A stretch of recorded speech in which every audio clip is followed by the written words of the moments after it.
Sawombung Da Leiba Biramangol College ta DUHE gi Mityeng Makhada Internal Quality Assurance Cell AMADI College asigi Stamina and Workshop Committee na SINDUNA College asigi GYMNASIUM Hall da NUMIT CHUPNA CHATTHAGADABA 2-day national level workshop on recent advance in technology and global research trend NGASHIDAGI HOUDOKKHRE Thoramaduga Mari Lenina College asigi Department of Commerce ki Assistant Professor Dr. T.S. Zitendra na phongdorakibada Information Technology na maram oiduna ngasi malem sida oirakliba ahongba sing asina education amadi research ki lamda honglakliba ahongba kaya asibu lamdam asigi research scholars sing khak natana leiriba oja amadi mahairoi singda honglakliba anoba trend sing asibu punna khangminnanaba workshop program asi pangthokpani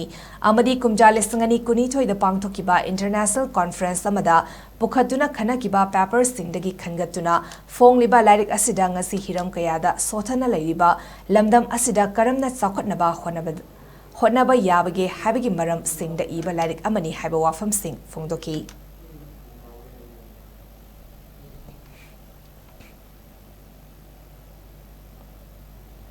present tau ki paper du tigi ekoi lari ahum khongre ai sama editor aduga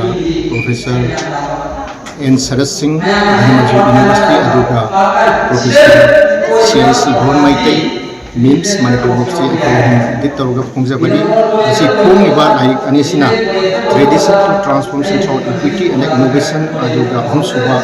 interdisciplinary research on environment and sustainability in Northeast India haiba lai anisina han balaiti han already release tawre sini aina mayamda thamjanung base sir koi hojiki sai koi science ki AI ki chakopon tung city koina singi aduga academician gi haita thaba kai tawsigi education gi OPI business gi OPI any request data transdisciplinary haita subject amaso loina koi even business gi oigra entrepreneur oigra sumai to na koi matam naina gi haita hai ba matam naina gi ba paper sing du ai koina collection company to sira ka kumba ya ko koi khangala ga mai tam la